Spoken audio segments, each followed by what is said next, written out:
tasting nuggets out of the greasy bag and threw the bag somewhere in her backyard. She went into her house and Marley started to bark ear-splittingly. Ava yelled loudly to Marley, "Stop!"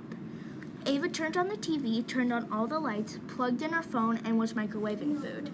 About an hour later, her dad came home. He asked, "Do you want to go on a run around Sloan's Lake with Marley?" "I'm fine. I'm going to watch TV. Do you think it's cold in here? I'm turning up the heat." "You know, turning all these things on causes climate change to get worse," Ava's dad hissed. "Yeah, right. Climate change isn't even real," Ava snapped. Ava's dad soon left to go running.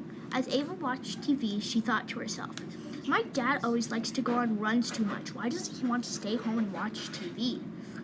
It was about 7:30 when Ava's dad got home. He smelled very sweaty. They ate some microwave food, and soon after, Ava went upstairs, left her light on and her video game system, and went to sleep. She was soundly sleeping until Ava woke up in her bed on what looked like an exquisite island. Her bed was floating in clear, sweltering water. It smelled very fresh. Even though the water was very warm, Ava was very cold.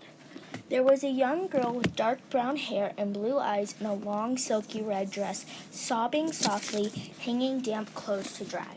There were a few houses, about 10 feet tall each, around the clothes that were drying. Where am I?" Ava slowly asked. You are on the Kittibus Islands," she replied.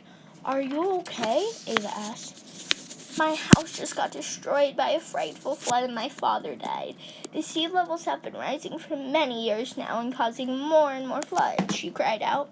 "Oh no, I feel so bad for you," Ava replied. "You shouldn't worry about it. I still have a loving mother," she cried. I wish I could help you," I said, yawning quietly. Ava thought to herself, "I have no idea how it would feel to lose a parent." When Ava got comfortable and warm under her soft, heavy blankets, she fell asleep until Ava woke up, her fingers completely numb. It smelled as though salt was in the foggy air. In front of her was what looked like an older-looking woman who was in a bright yellow dress, shaking in fear, in front of a deep, old-looking well. The woman was trying to get water with a tall wooden stick with a metal can that looked old and rusted at the bottom. There was a shed made out of sticks and some tall trees with sloppy branches behind her. "Do you need any help, ma'am?"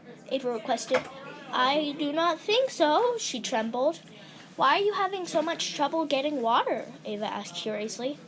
We just recently had a terrifying flood here, and I am nervous that this water well is filled with salt water that will make my family very, very ill. About 3 years ago, we had a big flood. I went to go get water. I wasn't afraid that this water had turned brackish. I came back with the water and started to boil it. My youngest son was the first to get water. Then we all got very ill almost a week later. My youngest died," the woman stuttered. "That is awful," I said, about to cry, my eyes bright red. "It is okay. We have to take risks here. Here it goes," she said, scared. As Ava watched the woman getting water out of the well, she felt so bad for her. I hope her family doesn't get sick, Ava thought in her head over and over.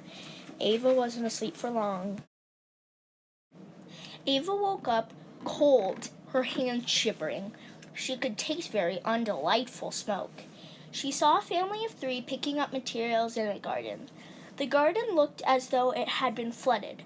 There were some palm trees, but mostly water and dead crops that were slumped to the side. I saw them about to talk to me. "You should get out of here. It's freezing and our crops are dead," the child cried. "Was there a flood? Are you okay?" Ava asked, very frightened. "Yes, there was a flood, and we are fine. Sorry about the smoky air. It's because of a fire the water destroyed that kept us warm. We went to make a quick trip to the market, and a flood came in and destroyed our crops," said the woman. "Are there other crop farms?" Ava asked. "Yes, but they're disappearing one by one because of floods," the strong-looking man said. "This is bad," Ava thought to herself. "I wish I could help them very badly. This is all my fault. I leave my lights on and the electronics on." She soundly fell asleep.